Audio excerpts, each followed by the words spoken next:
Fidèle à votre émission, que sont-ils devenus, évidemment? Nous accueillons des personnalités qui ont un parcours, des gens qui ont quelque chose à raconter, des gens qui ont également fait honneur à la Martinique, bien au-delà de nos frontières. Et nous avons choisi un domaine assez particulier aujourd'hui, le domaine de la mode. Et pour cela, nous allons accueillir tout de suite Mounia. Mounia, belle bonsoir. Bonsoir, tu me parles en français, bonsoir. En anglais comme tu veux. Bonsoir et merci de m'avoir invité. Voilà. Merci beaucoup, je suis très contente d'être là. Voilà. Alors, le concept en lui-même, qu'est-ce que tu penses de l'idée de recevoir des gens qui ont fait quelque chose? Je trouve ça excellent parce qu'on n'en parle pas assez suffisamment souvent et c'est dommage. Il faut faire comme vous, inviter des gens avant qu'ils ne soient plus de ce monde. C'est tout à fait extraordinaire de faire ce genre de démarche et qui en plus on voit tous ces gens un peu partout dans le monde. Mais justement, on va commencer par une question parce qu'on va remonter sur tout le parcours. Mais à partir de ce que tu viens de me dire, est-ce que tu estimes qu'ici on reconnaît vraiment Mounia à sa juste valeur? On me reconnaît peut-être pas à ma juste valeur, parce que nul n'est prophète dans son pays. Je reprends voilà, donc moi je prends les gens comme ils sont. Dès que ta conscience est tranquille, absolument. J'admets des gens qui m'aiment et j'admets aussi les gens qui ne m'aiment pas. C'est pas grave. Le principal, c'est d'exister. Et pour moi, d'exister, ça représente énormément. Et se faire respecter, c'est le principal, pour moi. Le respect. Le respect. Le respect, si on a du respect pour soi, on aura du respect pour l'autre qui est devant nous, ou même pour l'autre. Pour l'autre. Alors, on t'appelle Mounia, évidemment, Mounia. Alors, bien évidemment, c'est pas ton vrai nom. Ton vrai nom, c'est quoi? Non, mon vrai prénom, c'est Monique Antoine. Monique Antoine. En sonorité, ça peut se rapprocher. Et qui, en fait, on a fait une contraction des deux prénoms et ça a donné Mounia. Et donc, Mounia est resté fidèle à moi. Ton nom d'artiste, quoi. Et est devenu mon nom d'artiste et que on me connaît d'ailleurs beaucoup plus sur Mounia que Monique Antoine. Sur mes papiers d'identité, évidemment, c'est Monique Antoine, dite Mounia. C'est précisé sur la pièce d'état civil. Dite Mounia, tout à fait. Parce qu'effectivement, le monde entier connaît Mounia. Mounia, voilà. Et pour revenir à ce qu'on disait au départ, effectivement, c'est la France qui m'a fait connaître dans le monde entier. C'est-à-dire les couturiers parisiens, en particulier Yves Saint Laurent. Pour arriver à ce niveau-là, effectivement, alors tu es issu d'une combien de frères, combien de sœurs? J'ai donc... j'avais... 4 frères et sœurs, c'est-à-dire une sœur, une grande sœur, 2 frères et moi la dernière. Georges Baru, Marie-Joseph Baru et ma grande sœur qui malheureusement ne fait plus partie de ce monde, Lydie, qui était mariée donc Madame Fort-Royal, mais c'était... Son nom de jeune fille, c'est Baru. Alors, l'éducation on va pas dire, milieu modeste quand même, on va dire Milieu modeste, oui, à la campagne, et je suis très fière de ça. Vraiment très fière de ça. Authentique, qui aimait, qui banane créole, qui légumes, qui a mangé gros. Tu vas dire Rivière Salée comme non, je suis du Saint-Esprit et ma mère est aussi du Saint-Esprit.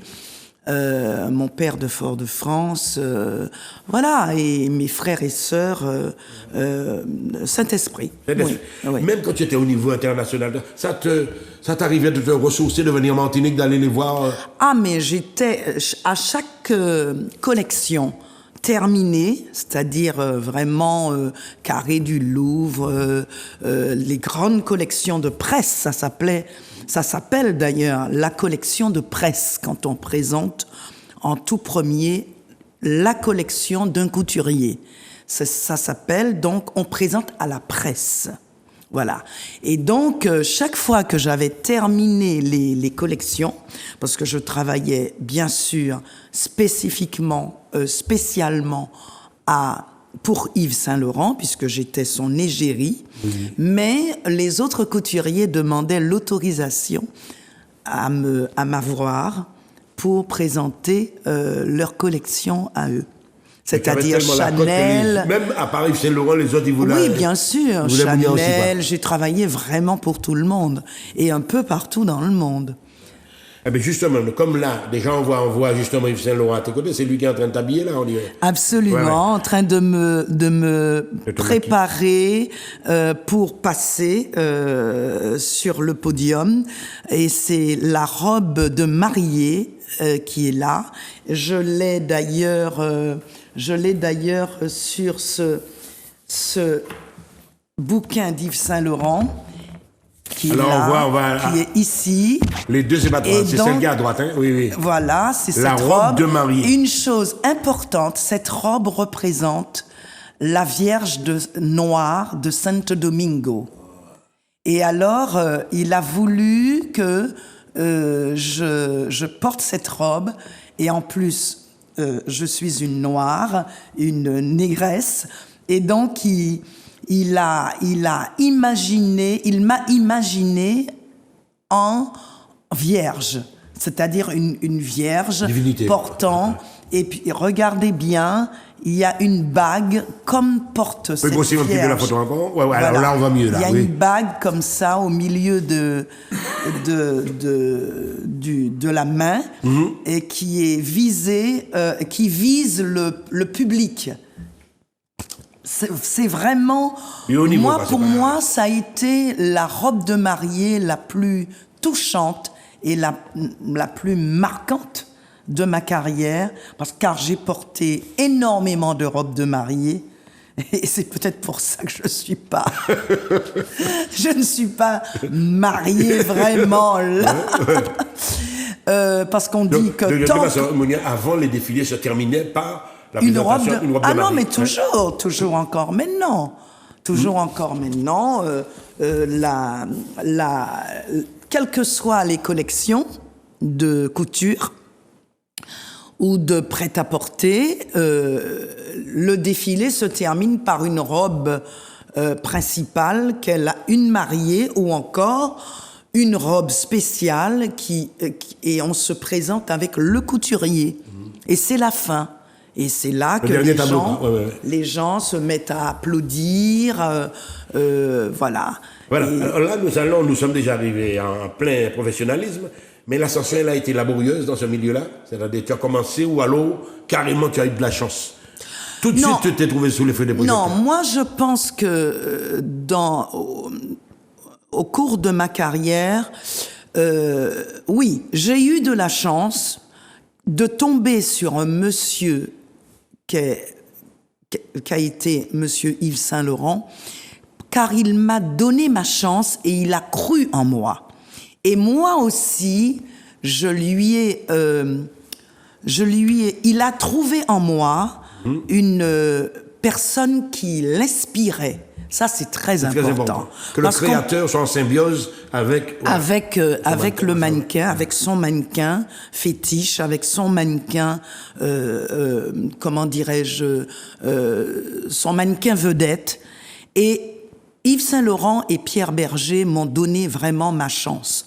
Ils m'ont propulsé dans ce monde de la haute couture qui a été très, très, très difficile. Et jusqu'à présent, c'est pas évident de comment dirais-je, de rentrer dans une maison de couture. Du prêt-à-porter, c'est plus facile.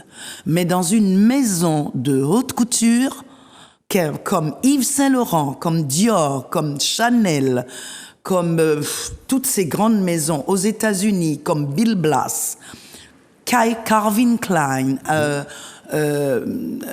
Helena Rubinstein, vraiment, c'est pas évident.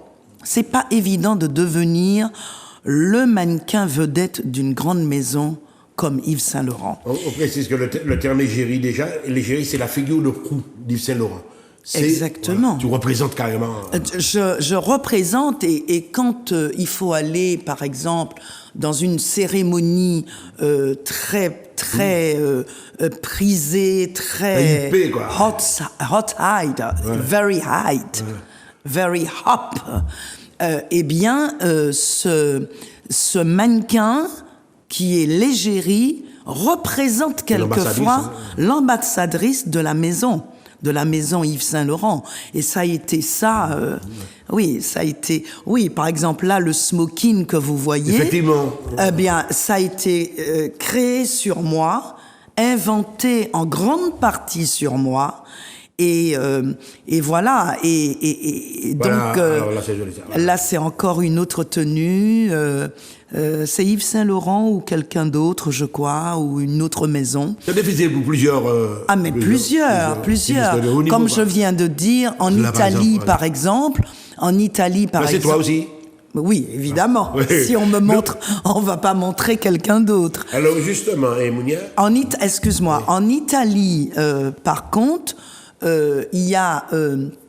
J'ai beaucoup travaillé avec les Italiens, comme Fendi, les sœurs Fendi, les 4 sœurs qui forment un groupe et qui dessinent ensemble, qui dirigent la maison Fendi. C'est une grande maison, une immense maison de couture et d'accessoires en Italie. Et j'ai beaucoup travaillé avec eux, surtout que Karl Lagerfeld créait pour ces 4 sœurs, Fendi, la collection de prêt-à-porter et d'accessoires pour la famille Fendi. Et j'ai travaillé aussi pour Gianfranco Ferré, Lancetti, aussi Giorgio Armani. Et j'ai fait beaucoup de publicité pour, par exemple, Giorgio Armani. J'ai vraiment beaucoup travaillé avec Giorgio Armani parce qu'il me trouvait un peu androgyne, un peu garçon manqué, fille en même temps, très féminine en même temps. Parce que à l'époque, on pouvait facilement rentrer dans un rôle. Par exemple, ma première collection chez Yves Saint Laurent a été la collection Porgy and Bess. À l'écran, on a une image là où on te voit. Voilà. Alors justement. En mariée encore, avec les plumes sur la tête, parce que je représentais. Parce que là, j'étais la marraine du parfum Paris. Oui, la bouteille de parfum. Faites un gros plan. Est-ce qu'on peut faire un gros plan sur la bouteille? On grossit la photo un petit peu, si c'est possible. On peut grossir la bouteille pour voir la bouteille Paris. Même de parfum. Ça a été la première bouteille de parfum, et je suis la marraine de ce parfum. Alors. Là. Là, c'est Amalia. En noir, c'est un mannequin qui est arrivé quelque temps après moi et qui a mené aussi une très belle carrière. Eh bien justement, Mounia, pendant que nous y sommes, est-ce qu'il y avait beaucoup de mannequins noirs à cette époque-là? Alors, quand j'ai commencé, non. Il n'y avait pas. Le début, non. C'était pratiquement la première, la pionnière dans ce genre d'expérience. C'est ce que la presse internationale a déclaré. Ouais. Voilà, a déclaré. Mais après moi, il a commencé à avoir. Voilà ma première collection. Je vous montre. Ouais. Ma première collection, premier smoking que j'ai porté, En blanc, ça a là, été... ouais. Non, ici, en noir. Oui.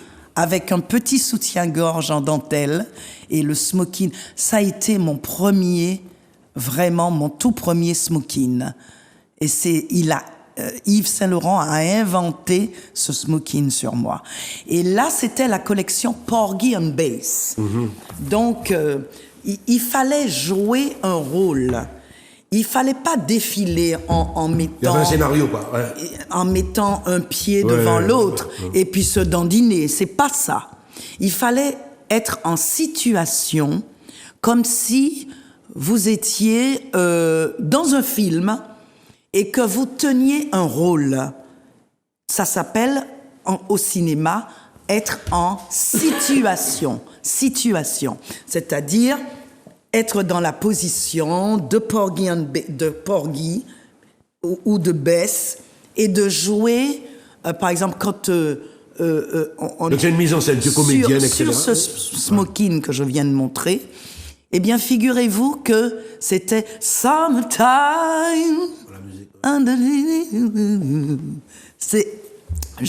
C'était sur cette musique. Et il fallait tenir ce rôle. Tu as des postures, tu as toutes sortes de Oui, choses. tout à fait. Tout à fait. Et voilà la photo aussi. Où tu as le chapeau là non Ici. À droite. Oui, le chapeau ici. Ouais. Vous pouvez faire un gros Ouais. plan. Eh ben voilà. Je jouais un rôle là. C'est pas défiler tout juste. C'est défiler en jouant, en tenant un rôle. Être en situation. Comme dans un film. Et là, les gens ils ont commencé à hurler, à crier « Bravo, bravo Mounia, Mounia, bravo, Yves Saint Laurent, bravo !» Et Catherine Deneuve, ainsi que toutes les big stars étaient devant. La jet set, quoi, devant. Ouais. Catherine Deneuve, Paloma Picasso, la fille de Picasso, Paloma, qui fait des bijoux et de très belles choses aussi, elle, mais dans les bijoux. Eh bien, ces gens-là, et Catherine, ces gens-là, Diana Ross, ce jour-là, et donc, qui est une personne que je connais personnellement, Ross, puisque j'ai été comme ils disent en anglais, signature pour son mariage. J'ai été son témoin. Témoin? Oui, de Diana témoin Ross. de Diana. Vous écoutez, hein, mesdames et messieurs, du peu. Oui. Alors, justement... Il y a des photos sur mon site, vous pouvez voir. Oui, alors justement, Mounia, on te voit, effectivement, tu es en train de nous dire que le travail de mannequin, C'est pas évident. C'est pas évident. C'est pas évident. Il suffit pas d'être c'est pas avoir un belle, coach ou bien, non, c'est pas comme ça, fermer la bouche et n'avoir rien à dire. formation même. Non. Il y a vraiment du travail derrière. Et toutes les stars comme Jerry Hall, comme Naomi, et Naomi d'ailleurs, j'ai une anecdote à rappeler. Vas-y. Naomi a fait ses premiers pas avec moi chez Sonia Rykiel. Elle savait pas très bien marcher, elle était toute jeune. Elle était vraiment très jeune. Elle avait même pas encore 18 ans. Vraiment. Et Sonia Rykiel qui me dit mais Mounia, tu peux pas montrer à Naomi à faire ses premiers pas parce qu'elle a fait du jazz et elle marchait comme une danseuse, quoi. Danseuse de jazz. Oui, et ça n'allait pas. Mais elle a très bien pigé tout de suite. Et d'ailleurs, Naomi, ce qui me plaît dans cette femme, on peut raconter tout ce qu'on veut. Elle a le droit d'être capricieuse ou pas capricieuse, ça la regarde. Mais en tout cas, elle n'oublie pas. Et ça, j'apprécie. Elle est reconnaissante aussi. Absolument. Elle a déjà, j'ai des preuves qu'elle parle de moi en disant qu'elle a fait ses premiers pas avec Mounia, chez Sonia Rykiel. Et après, évidemment, je l'ai vue chez Saint Laurent. Elle a fait des collections. Et maintenant, Naomi, c'est une big star, sublime. Mesdames et messieurs, Mounia nous parle de Naomi comme si c'était sa copine, sa cousine. Oui. Mais Naomi Campbell, c'est une star internationale. Oui, bien sûr. Au même titre que Mounia. Oui. Et justement, on a l'impression des fois qu'entre vous, les big stars, Non. il y a des rivalités. Non, Il y a une pas du jalouse, l'autre tout, bail comme pas ça, du tout, non. Moi, j'ai pas connu ça. J'ai connu cela un peu avec les nouvelles têtes. Ça, j'ai connu ça, mais je suis quelqu'un, je suis plutôt quelqu'un conciliant, tu vois, de très cool et j'essaye de mettre les mauvaises vibrations sous mes pieds. Je ne me Tu prends pas la tête avec ces... non, je ne m'attire pas des choses négatives. Justement, les choses négatives, moi j'ai un pouvoir terrible de les chasser et de les transformer en positifs. Ah, j'ai toujours été comme ça, même quand ma meilleure amie se fâchait avec moi, par exemple, eh bien je suis quelqu'un, je vais devant l'impossible quelquefois. Ouais. Ce qui veut dire, en gros, Mounia, on regarde encore une substance, ça c'est le mari encore, non? Ou là, on regarde là? Ça, c'est pour Thierry Mugler. Et Thierry ça a Mugler. été fait au Vauclin. Ah, parce que je me suis battue avec Vogue français, Vogue, le grand journal Le Vogue. grand journal Vogue, et mesdames et messieurs, vous Vogue écoutez, français, je dis bien français, puisque ça existe aux États-Unis, en Italie, un peu partout dans le monde, Vogue. Et je leur ai demandé, pourquoi vous voulez toujours m'emmener faire des photos dans d'autres pays du monde et vous ne venez jamais à la Martinique sur ma petite île qui s'appelle la Martinique. Oui, la Martinique, mais je dis quoi? Je vais vous dire, il y a des sublimes plages. La Martinique est une île et c'est vraiment une île paradisiaque, on va pas dire. Bon. extraordinaire. Il y a tout. Il y a le soleil, il y a la mer, il y a les plantes, il y a la forêt, il y a tout. Il n'y a que la neige qu'on n'ait pas. Et du coup, Francine, qui était la rédactrice en chef, elle dit au groupe, parce que c'était autour d'une réunion, pour décider où on pourrait aller photographier des tenues d'été. Eh bien, ils ont accepté. Francine a accepté. Et donc, la rédactrice en chef, et elle a dit, très bien, on part à la Martinique. Vauclin. Vauclin, Ah, vous allez dans le nord aussi un peu? Oui, Morne-Rouge, la montagne Pelée, tout est dans le Vogue de l'année, je sais plus, hein. Il faudrait chercher, sur Google. Vous avez compris qu'au niveau même international, Mounia pense à son île, pense à faire connaître son toujours, pays. Toujours. Et ça, c'est très, très, très important. Alors, on va terminer, on va boucler un peu le chapitre mode parce que tu as fait tellement de choses dans ta carrière. Quels sont les meilleurs souvenirs? Là, on va encore peut-être voir. Là, qu'est-ce qu'on voit? C'est la couverture d'Ebony. Ebony aux États-Unis. Et c'est comme...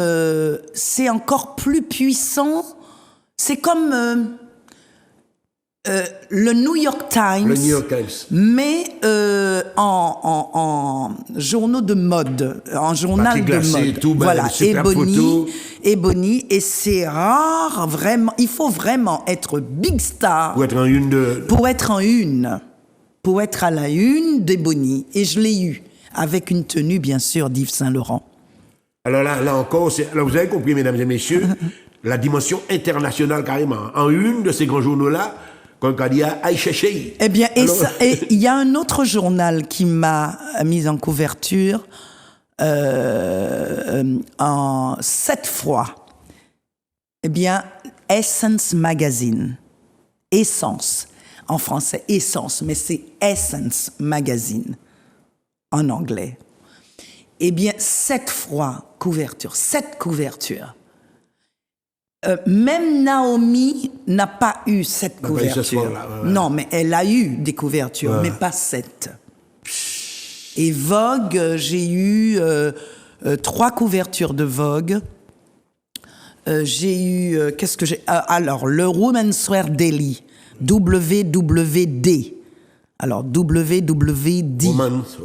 Women's Wear Daily. Avec comme directeur général Mr. Fairchild. Eh bien, là aussi, j'ai eu énormément de couvertures, mais spécialement avec Yves Saint-Laurent. Voilà. Voilà. Donc là, nous avons, tu peux encore passer des photos de mode parce que vraiment, Monia, si on pouvait avoir, par exemple, là encore, c'est rapidement, parce qu'elle va en passer plusieurs. Là, c'est quoi? C'est simple, c'est décontracté, là. Voilà. Non, là, c'est toujours, oh là là. là, c'est Emmanuel Ongaro, je crois, ou Saint-Laurent. Je sais plus. Encore, pendant qu'elle cherche dans son... Et là, par exemple, ça, c'est pas mal. Ah, là, c'est une robe de Kevin O'Brien. Et je connais très bien Kevin.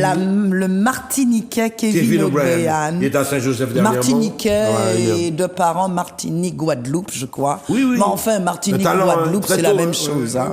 Voilà. Kevin O'Brien. Kevin O'Brien. Voilà. Et qu'on a...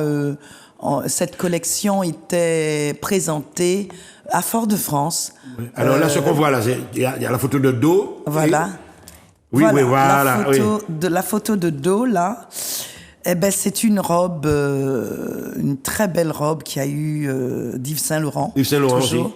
Qui a eu énormément. En fait, on vous montre beaucoup Yves Saint-Laurent, mais j'ai travaillé vraiment pour tout le monde. Mais on ne peut pas, dans une émission, présenter plusieurs, parce que c'est...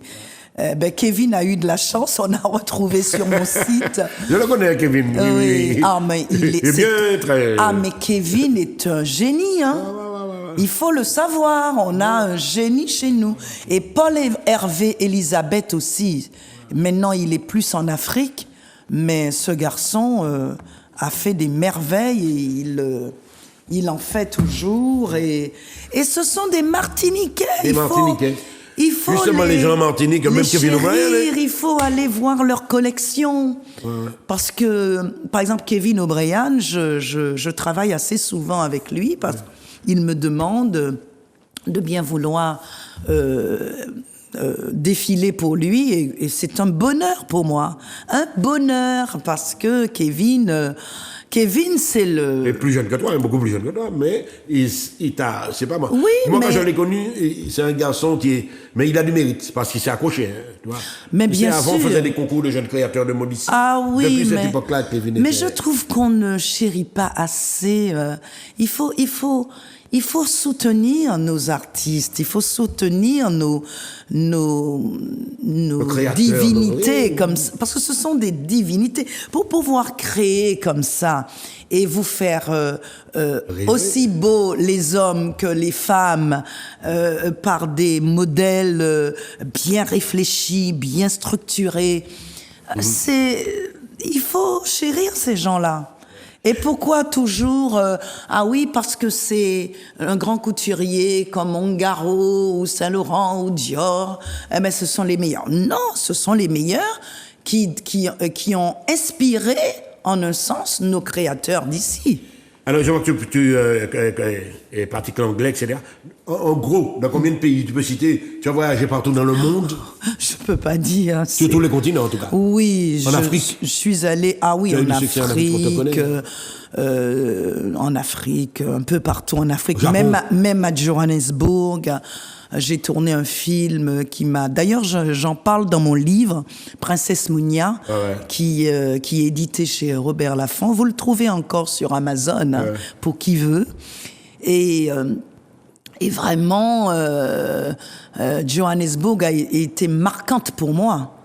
Ah oui, Johannesburg, il m'est arrivé des choses, bon, ce serait trop long à raconter, tout simplement parce qu'on a cru, à l'époque, c'était encore l'apartheid. Ah oui, tu as rencontré Nelson Mandela?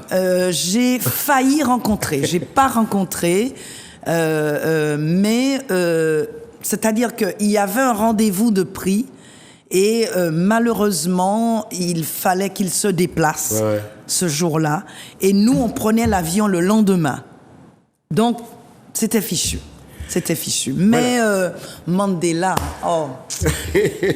alors justement, tu as voyagé dans le monde, tu as vu la misère, évidemment, tu as connu les hautes sphères, etc., le luxe, etc.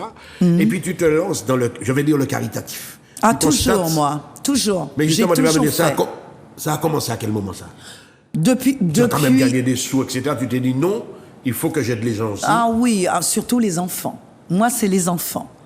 Je n'aide pas spécialement que les enfants. Bien sûr, je peux aider un malheureux, quelqu'un qui soit dans le vraiment besoin, dans le c'est besoin. Je peux l'aider, si je peux. Je suis pas milliardaire, hein. Je suis pas milliardaire. Alors là, on te voit avec des infirmiers, c'est à Martinique, Ah ça? oui, ça c'est à la Martinique dernièrement que j'ai organisé, j'ai concocté un très beau défilé Réseau de la mère et de l'enfant, ouais. oui, mais ce défilé a eu lieu au grand port maritime de la Martinique avec monsieur le directeur général, monsieur Villageois. Ça fait la deuxième fois d'ailleurs qu'on défile chez eux, mais ça a toujours été caritatif, défilé pour aider des enfants défavorisés et là ça a été pour oui, par des exemple, enfants pour leur Là, c'est en Haïti ou en Martinique, ça qu'on vient de voir? Non, ici, En Martinique aussi, à la oui, Martinique. Ces enfants-là sont de la maison de la mère, de la femme, de la mère et de l'enfant. La MFME. Voilà. Et ça a été un succès pour leur refaire une salle de jeu. Une salle de repos et de jeu pour les parents et les enfants opérés. Enfin, les enfants soignés. Les enfants malades. Et il fallait voir, il y a un petit garçon qui était là, je me souviens plus de son nom parce qu'il était pas d'ici. Je crois qu'il n'était pas d'ici, qu'il était de passage, il était soigné ici. Et l'enfant était opéré pourtant, il avait son petit sérum, mais lorsqu'il a vu la petite voiture, une petite voiture que je leur ai achetée, l'enfant a oublié le sérum, a oublié. Ah bon? Il a acheté tout. Dans le couloir, il fallait voir ça. Non, mais c'est... Moi, voilà mon cœur. Pour les enfants, moi, je ferais... D'ailleurs, quand on maltraite un enfant devant moi, c'est-à-dire maltraite, faut pas exagérer, Ouais. J'ai employé un trop gros mot. Mais quand on bouscule un enfant ou qu'on tape, vous savez que je vais voir la mère ou la personne qui a fait ça. Je dis, mais madame, vous lui faites mal. Ah oui, mais il comprend pas. Et puis après, la personne me fait, ah, c'est Mounia. Ah. Ouais, mais tu m'as Mais faut corriger, yo. Parce que... ouais. Ah. Alors, justement, ça, c'est la Martinique. Oui. Mais est-ce qu'il y a des images d'Haïti? Parce que c'est ce que tu as fait en Haïti. Oui, là. en Haïti, bien en Haïti, sûr. Là, c'est la Martinique toujours, hein, là? Là, c'est toujours... non. Ça, c'est là, Haïti, ça. c'est... Attends. Tu connais même les... Je me permets de mettre mes lunettes. Là, c'est Haïti. Haïti. Alors, excusez-moi, là c'est Haïti. Qu'est-ce que tu as fait exactement? Eh bien, depuis le tremblement de terre, j'ai décidé d'aller là-bas, après que les choses se soient calmées. Et il y a quelqu'un qui m'a dirigé vers ce petit orphelinat où il n'y avait plus rien. Et j'y suis allée avec l'ambassade de France, à l'époque, qui avait Bernard Kouchner, qui était à l'époque le ministre des Affaires étrangères, voilà, qui s'occupait de tout ce qu'il y avait comme problème, évidemment, après le tremblement de terre. Et nous sommes allés voir cet orphelinat où il restait plus rien. Et les enfants étaient par terre, en train de jouer dans la boule, boire l'eau de par terre parce que, ils avaient plus rien. Je dis, ah non, c'est ça qu'il me faut. Non, je n'ai pas beaucoup d'argent, mais je vais acheter quelques feuilles de tôle parce qu'il y avait un endroit chez monsieur Vorbe, qui vendait, qui avait une grosse entreprise et que c'est chez lui que tout le monde allait et tout. On a contacté monsieur Vorbe Ah oui. Et il a trouvé ça tellement extraordinaire, ce que je fais pour des enfants de chez lui, qui sont même pas de chez moi, que je suis sortie de la Martinique pour faire tout ça, et il a décidé de m'aider. Alors, j'ai acheté quelques feuilles de tôle quand même, et il m'en a donné un peu plus après, d'accord? Et des poteaux, et on a fait un hangar pour que au moins les enfants soient abrités et ne soient pas dans la boue et tout le truc. Et puis je suis allée acheter où je pouvais, toujours chez Monsieur Vorbe, parce qu'il avait aussi de grandes des trucs comme un peu les zones commerciales, enfin, les zones commerciales, les dépôts, quoi. Il avait des exactement. Et on a pu avoir du riz, des choses à manger et tout ça. Ça, c'est le premier truc. Mais pour construire, et c'est ça qui est magnifique de la part de la RSMA, c'est-à-dire les militaires de Martinique, de Guadeloupe et de Cayenne et de voilà, la Guyane, eh bien, le vice-amiral Loïc Raffaelli de l'époque, puisque il change tous les 4 ans, je crois, d'amiral.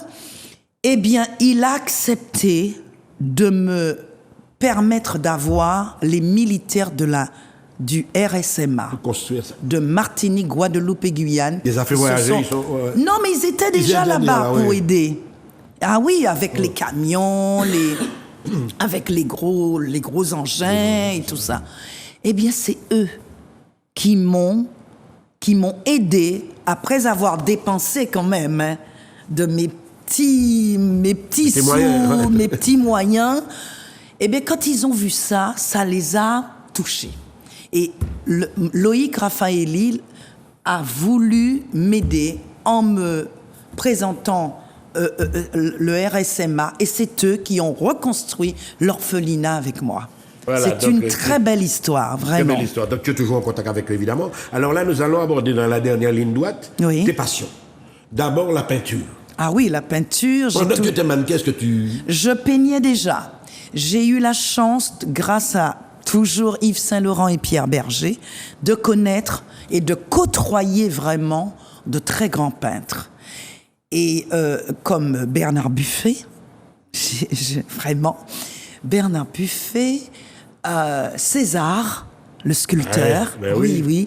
Et César m'a acheté ma première toile. Il m'a dit non, Mounia, on va pas échanger comme très souvent les artistes font. Ouais.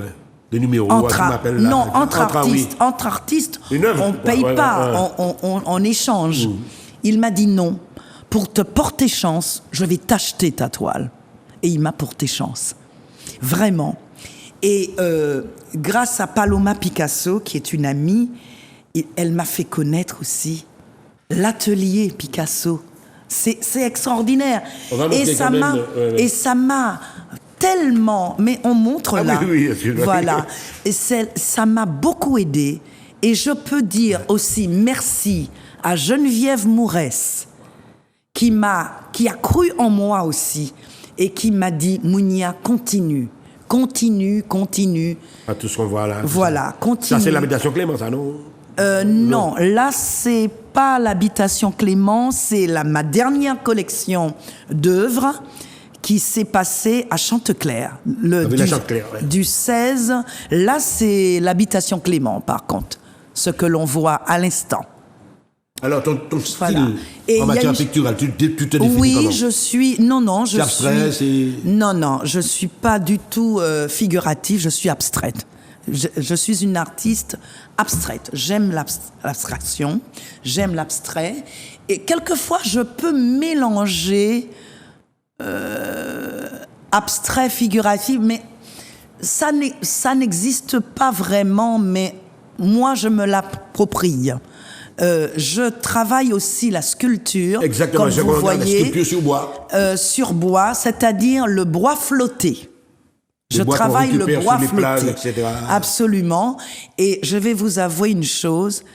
j'ai la chance aussi d'être invitée à exposer dans un lieu extraordinaire qui se trouve à la Martinique, qui est la Fondation Clément. Je dois remercier ce monsieur Bernard Ayotte. C'est vraiment quelqu'un qui aide les artistes.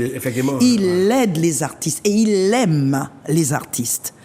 Il aime sa Martinique.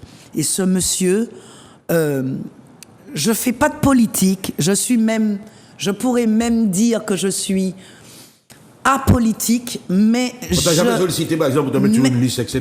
Non? Pardon? On t'a jamais sollicité dans ce domaine? Ah, mais beaucoup. Mais ça ne m'intéresse pas. J'ai mes idées, mais ça ne m'intéresse pas.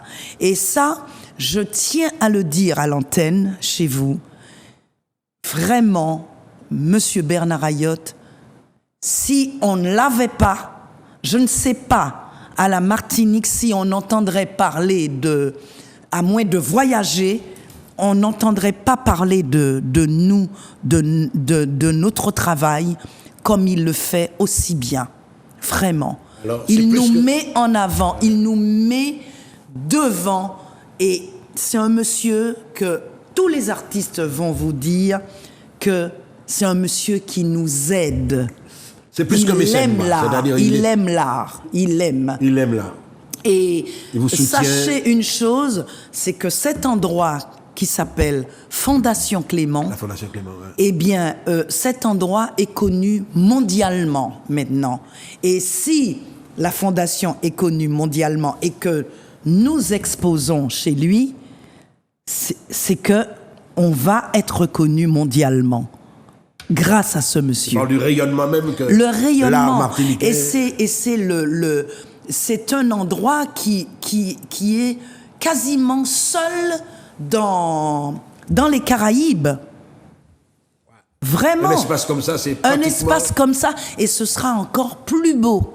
Ce sera encore beaucoup plus beau parce que il a grandi, il nous met en valeur. Il met en valeur l'art en général, l'art. Alors on a vu la mode, on a vu la peinture, on a vu des actions caritatives. La chanson maintenant. Alors ça t'est venu comment?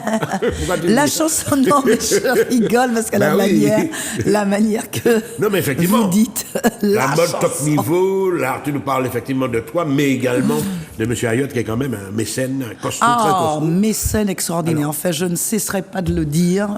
C'est quelqu'un, je l'admire. Voilà. Formidable. Là, on parle de ton expérience dans le domaine de la chanson. C'est la chanson, je chante depuis un moment avec mon premier single chez Carrère. Oui. C'était une grosse maison qui malheureusement n'existe plus, mais il y en a d'autres. Et avec Kamikaze. Et j'ai vraiment commencé avec Kamikaze, cette chanson. Et ça m'a porté chance, pareil. J'ai continué. Et puis, j'ai rencontré durant ma carrière quelqu'un qui m'a beaucoup aidé. C'est Jeff Joseph. Ah ben, il faut, qui a été... Paix à son âme. Voilà, paix à son âme. Et vraiment, merci Jeff, parce qu'il m'a appris à maîtriser la scène et maîtriser ma manière de chanter et de ne serait-ce que tenir un micro, parce que je ne savais pas. Et l'assurance, la respiration qu'il faut avoir avant de prendre. C'est très technique. C'est très technique qu'il faut avoir avant de prendre une phrasée. Ça s'appelle une phrasée. Et lui, évidemment, il arrivait à tenir une phrasée au moins... non, mais c'est un professionnel. C'est incroyable. C'est incroyable. Mais juste, autrement dit, tu n'as jamais pris de cours de chant, de tout comme ça? J'ai pris des cours de chant avec... en Martinique même? Oui, avec... en Martinique, avec quelques personnes. Eda Pierre. Qui fait du classique, mais... Elle m'a appris à maîtriser... Contrôler ta tessiture, connaître tes tonalités. Absolument. Mais oui, je vois que tu connais tous les termes. Bien sûr. Bien sûr, Michel. Donc, et donc, voilà. Et j'ai pris aussi des cours à Paris avec plusieurs professeurs, dont un professeur justement je prenais des cours en même temps qu'un grand chanteur guadeloupéen. Bon, je ne dirai pas son nom, c'est pas la peine. Et qui a mené son chemin maintenant et qui, bien sûr... Si on a des extraits de musique...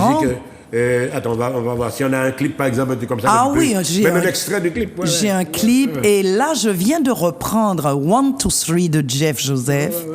Et il n'y a pas encore le clip. Le clip arrive le mois prochain. Et donc, mais là, vous pouvez avoir Youp, qui est un reggae, qui parle des enfants d'Haïti, des enfants d'ici, et qui est d'ailleurs un succès. Youp. Ouais. Et puis, il y a aussi Que se passe-t-il dans ce monde, qui est un dernier clip, le tout dernier, avant 1, 2, 3 qui arrive, et donc tourné par Jima, qui est un jeune réalisateur de clips et de films, oui. Et qui est quelqu'un aussi de formidable, qui fait tous les clips pas mal de clips d'Admiralty. Ah bon? Ah oui, oui, c'est un grand. Et c'est un Martiniquais, voilà. Il faut les honorer, il faut les... Ouais. Voilà. Alors, je sais pas si on va avoir des images de clips, des images de chansons, de clips, etc. This one comes from the Caribbean, from the lady called Munya. Once again, if you like that, get up, put your hands in the air and sound it loud and clear. Munya, sing to them. Tell me if you don't feel the vibes. A mix up moon that you know. Mix moon playing on her tonight. A good vibes thing there. Please come dance, no time to wait. Let them know. People inside feeling so good. Caribbean mix that. Tell me if you like it.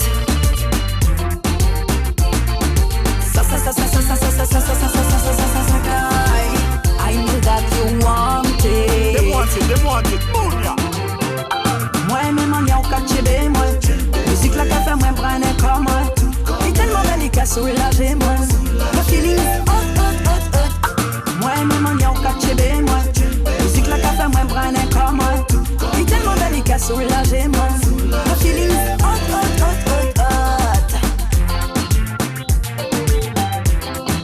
Tous d'accord. Munya, let them know.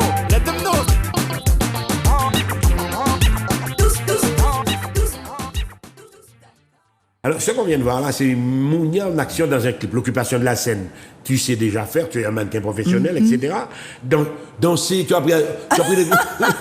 Pas danser, on va faire toute non, bagaille, là, c'est Weg, le professeur de danse, qui m'a concocté ce clip, qui est une excellente... Oui, c'est qui est une excellente danseuse. Et là, j'ai appris à faire quelques petits pas, mais bon, c'est pas mon truc de danser. Je peux chanter, oui. Et là, on a vu Lifeboat, Anthony, qui est mon professeur de chant aussi, qui est un Anglais. Ouais. Il est de Sainte-Lucie, excellent chanteur aussi.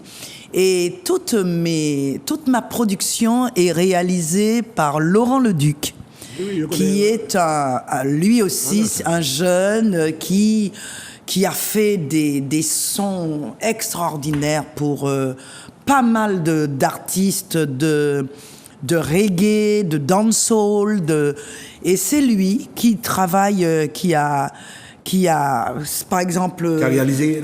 Non, là, le clip, c'est quelqu'un d'autre, mais qui a réalisé, qui a formaté toute la comment dirais-je, Ah, musique, le les sons. mix, Oui, oui, le oui. mix C'est de l'ingénieur du son, hein. ingénieur de Oui, son, oui. et qui est excellent, excellent. Laurent Leduc. Voilà. Coucou Laurent. Alors là, on arrive vraiment dans la dernière ligne droite. Alors Oui. là, nous avons eu cette période de Covid. Toi, tu es en train d'assister à une société en pleine mutation, une société qui change. Tous les week-ends, nous attendons des balles tirées dans Oh, boîte de mon nuit, Dieu. etc. Ton regard sur ça, sur le climat actuellement, parce que là, nous sommes en 2023, là. Hein. C'est pas vraiment, trop c'est vraiment triste pour mon pays. C'est vraiment triste pour l'île de la Martinique. Parce que moi, dans mon enfance, on était tellement bien. On se prenait notre petite fessée de temps en temps. Ouais. Mais bon, il y avait toujours des parents qui exagéraient, c'est vrai. Heureusement quand même qu'on a mis un petit frein à cela. Mais et que on empêche aux parents d'être trop méchants, quoi. Parce que à partir du moment où on blesse l'enfant, ça deviendra plus tard un méchant. Un hein. délinquant, bien évidemment. Un méchant, il faut faire attention. On peut donner une petite tape sur la cuisse ou les jambes, c'est pas trop grave, mais au moins faire sentir à ce gamin que c'est pas comme ça. Mais là, je suis triste de voir comment... J'ai peur, moi, maintenant. Mais il y a un autre fléau, je voulais, excuse-moi de t'interrompre. Oui. Et la drogue. Oh, Est-ce c'est que une dans ton milieu, catastrophe. justement, doit effectivement, si Il faut Mounia a avoir fréquenté du le haut caractère. niveau, elle est peut-être... Ah non, pas ça du t'a tout. jamais intéressé, Alors, ça, ouais. non. J'en voyais devant moi. Dans le milieu, quel que oui. soit le milieu, quel que soit d'ailleurs le milieu, tu peux voir de la drogue devant toi. Je dis tu maintenant, mais on a tout fait en vous. Non, mais c'est pas grave. Ouais. Et avoir un tempérament et un caractère à se dire non, Non, on va pas et aller. à refuser. Ou bien faire... dire carrément aux gens, non, ça ne m'intéresse pas. Ou bien inventer un truc. Mais ne pas toucher à cette connerie. Moi, c'est une imbécilité de croire que en prenant cette connerie, la tête, on sera plus haute, on verra les choses mieux. Non, mon préféré, en moon, prend anti-vey, hein, mon qu'a dit, rhum, en punch, si tu veux te sentir un petit peu euphorique, un petit peu right, tu sais, genre, je ne sais toucher pas à moi, ça. Parce que les mais bons que touchés, de oui, alors. toucher à ça, mon Dieu. C'est pas bon. Donc, et voilà. Et pour moi, je dis aux jeunes, les gens qui m'entendent, franchement, soyons plus lucides. C'est pas la peine de se battre à coups de fusil, les gars. C'est pas bon. Baille un coup de poing. Coup de choc, ouais. Coup de choc comme faisaient vos parents. Vous avez un problème avec un voisin, ben foutez un coup de choc ou bien parle-lui, dis-lui, bon, frère, on est un petit moment sur cette terre, allons nous parler. Je suis pas d'accord avec toi pour telle chose. Allons essayer de nous comprendre. Mais sans pour cela, coup de physique, coup de poing, même le coup de poing n'est pas dedans. Je dis ça, mais le coup de poing n'est pas dedans. Tu vois. Voilà, mesdames et messieurs, vous avez compris qu'on a passé un bon moment avec une artiste de haut niveau, mannequin international égérie, Yves Saint-Laurent, c'est pas tout ce qu'il veut. Elle a parlé avec son cœur, elle a parlé avec sa franchise. Vous avez bien écouté ses conseils. Mounia sur Zouk TV. À très bientôt. Merci. Au revoir.